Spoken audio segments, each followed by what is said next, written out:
We are back for day 91 of the Daily Bread Bible Study. We are looking at 2 Samuel chapters 1 through 3. Let me continue with 2 Samuel as the narrative arc continues, which will lead us through the rise and the fall of the kings of the Promised Land.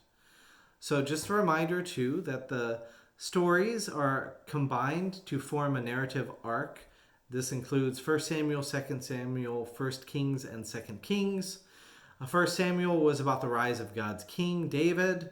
Second is God's King David, his life and his successes and failures. 1 Kings will be about the kingdoms when they split apart after David. And 2 Kings will be the disintegration of hope as they are overtaken by the other nations and exiled. But 2 Samuel, we focus on King David's life and of successes and failures. And so, yet at the first part, we have to learn how David becomes king. Well, in 2 Samuel chapter 1, David is informed of Saul and Jonathan's death by the son of an Amalekite. This resident alien had been living with King Saul. In 2 Samuel 1 verse 5, then David asked the young man who was reporting to him, "How do you know that Saul and his son Jonathan died?" The young man reporting to him said, "I happened to be on Mount Gilboa, and there was Saul leaning on his spear, while the chariots and the horsemen drew close to him." The young man continues, "And he said to me, 'Who are you?' I answered him, 'I am an Amalekite.' He said to me, 'Come, stand over me and kill me, for convulsions have seized me, and yet my life still lingers.' So I stood over him and killed him, for I knew that he could not live after he had fallen. I took the crown that was on his head and the armlet that was on his arm, and I brought them here to my Lord." So David mourns and weeps for Saul and Jonathan. And in a strange turn of events, this Amalekite reports to have killed King Saul.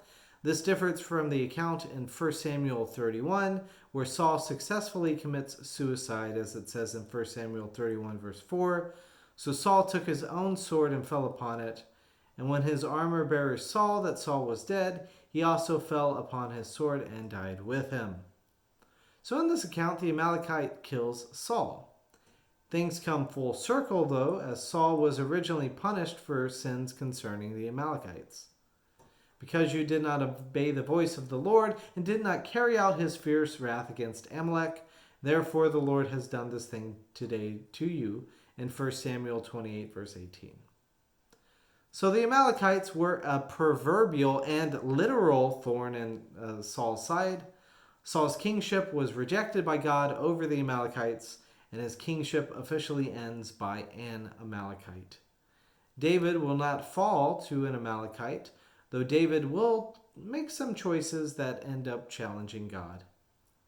David is not going to sin by the Amalekites.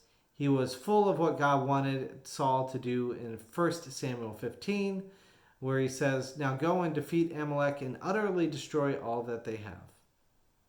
So David scolds the Amalekite for killing God's anointed, and he has the young man put to death for killing King Saul. David then grieves by singing a song which he calls the Song of the Bow.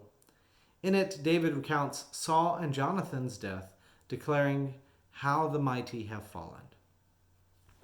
In 2 Samuel chapter 2, David then receives blessing from the Lord to go to Hebron, and there David is officially made king. His first recorded act as king is to honor the people of Jabesh Gilead for their honoring of Saul's body. This is no small detail, I need to mention, that David is king of Judah and not over the whole of Israel. That title is now given to Saul's son Ishbaal, man of Baal, man of shame is kind of the title, the pun on the name here. His tenure will be short. He lasts only 2 years. And in that tenure, King Ishbaal continues his father's fight against King David. The opposing commanders lead forces against each other, Abner for Israel and Joab for Judah. They send 12 to fight against 12, and each man is killed in the exhibition. Fierce fighting ensues between the whole forces at Gibeon.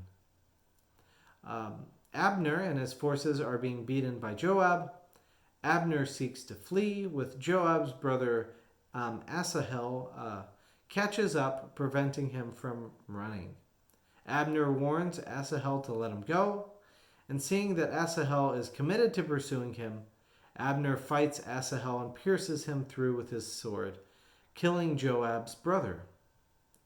In shock and rage, Joab and his third brother Abishai pursue Abner.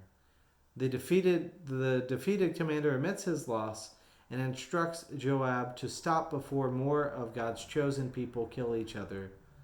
Both sides cease the battle and return home. In 2 Samuel chapter 3, more fierce battles take place between the house of Saul and the house of David. Again, Saul is dead.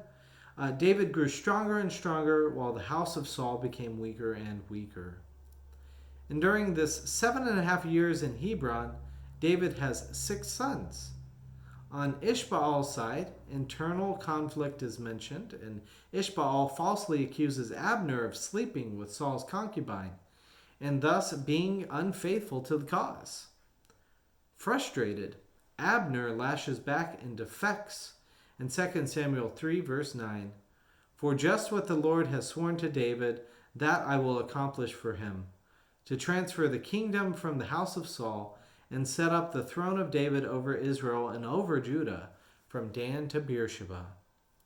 So Abner seeks a covenant with King David, who grants him covenant under the condition that Saul's daughter, his current wife, Michal, come with him. Abner meets Michal, and they journey together to David. David holds a feast for his kinsfolk who wish to join him, and Abner requests to rally all Israel behind David. So David dismissed Abner, and he went away in peace. Joab, David's commander, chastises the king for his move because he thinks Abner is up to no good. Joab arranges a private meeting with Abner and promptly kills Abner in retaliation for his fallen brother Asahel. King David is upset with Joab, and he utters a curse upon Joab for his actions, and then leads the kingdom in mourning over Abner. David puts on sackcloth, holds a funeral for Abner, and refuses to eat as a sign of solidarity and sympathy. The king of Judah leaves off saying in 2 Samuel 3, verse 39, "Today I am powerless, even though anointed king. These men, the sons of Zeruiah, are too violent for me. The Lord pay back the one who does wickedly in accordance with his wickedness." So even through his aggression, King David sticks with Joab through 2 Samuel. And consequently, Joab sticks with King David through the good times and the bad times. We will see some other consequences of Joab's actions both later and also next time. So that wraps up our section for today. We look forward to continuing in 2 Samuel, the escapades of King David, next time.